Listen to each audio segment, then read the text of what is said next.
Bonjour et bienvenue, aussi notre tour d'horizon économique, géopolitique et boursier. Nous sommes le vendredi 15 décembre, journée des 4 sorcières.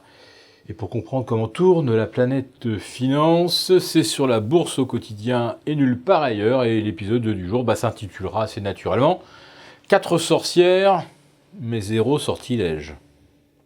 Ouais, triste journée de compensation des contrats et options sur indices trimestriels.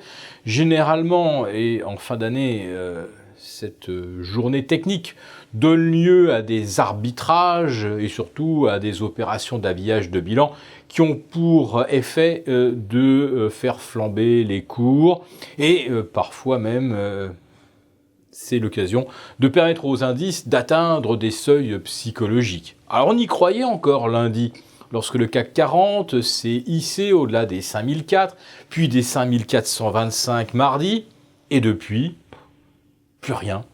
Et le CAC 40 qui retombe maintenant en dessous des 5350.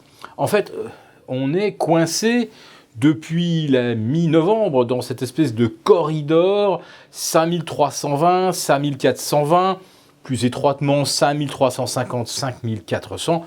On a l'impression de revivre le même cauchemar d'ennui mortel que tout au long du mois d'octobre, où le CAC 40 avait végété justement autour de 5350. Le scénario se répète.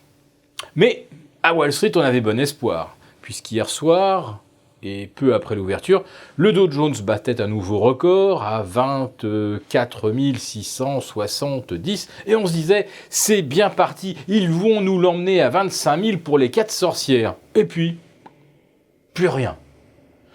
Pour le S&P 500, on le voyait grimper jusque vers 2675. Allez, on se disait, allez, si ça se passe mal, on finira peut-être à 2666. Ça sera encore un score très symbolique. Ça marquera le quadruplement de la valeur de l'indice depuis mars 2009. Eh bien, rien. Il ne se passe rien, comme si d'un seul coup les opérateurs n'avaient plus d'inspiration, ou surtout, comme s'ils étaient vraiment satisfaits des scores tels qu'ils figurent aujourd'hui. Alors c'est vrai qu'avec un Dow Jones qui gagne plus de 20%, un Nasdaq à plus de 25%, un Nasdaq 100 à 30%, qu'espérer de mieux? On pouvait quand même aller chercher les 25 000 sur le Dow Jones par exemple. Aller chercher les 5005 sur le CAC 40 aujourd'hui. Et non, malheureusement, depuis mardi, on ne cesse de s'en éloigner, à tel point que cette semaine va s'avérer perdante, peut-être de 1%, si on en reste à 5350. Et là, franchement, une semaine perdante, avec les 4 sorcières au bout, et bien voilà un scénario qui est assez inhabituel, pour ne pas dire singulier. Et pourtant, cette semaine, nous avons eu les 3 fées bleues qui se sont penchées sur le berceau des marchés. On espérait, on croyait dans la baguette magique, le verbe magique de Mario Draghi. Il allait nous relancer le CAC ou l'Eurostoxx. Et finalement, eh bien, il a excellé dans l'art de parler pour ne rien dire et surtout ne rien dévoiler. Et les marchés se sont littéralement assoupis. Et puis aujourd'hui, on découvre par exemple que Heinz et Moritz voient ses ventes chuter de façon tout à fait imprévue. Le titre perd plus de 10%. La distribution n'est manifestement pas à la fête. D'ailleurs, cette année, ça a été une année assez pourrie pour la distribution. Regardez le parcours de titres comme Carrefour et surtout aux États-Unis, regardez comment se sont comportés les Macy's, les Target, les Dollar Tree. C'est assez consternant. Oui, cette année, en fait, il n'y en a eu que pour les GAFA, avec une hausse moyenne de 40%, des envolées lyriques sur Amazon, Facebook, Apple.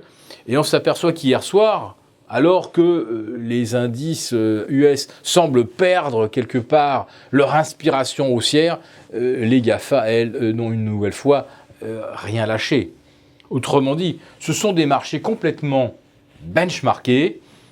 On achète ceux qui montent, on vend ceux qui baissent, et on s'aperçoit en ces 4 sorcières qu'il y a effectivement pas mal de titres dont on ne souhaite peut-être pas rester chargé jusqu'à la fin de l'année ou pour aborder 2018. Oui, nous sommes assez déçus par ces 4 sorcières. Les trois fées bleues des banques centrales ont fait leur devoir, nous ont parlé d'un avenir radieux, mais assez curieusement, en ce vendredi, j'ai l'impression que personne n'y croit.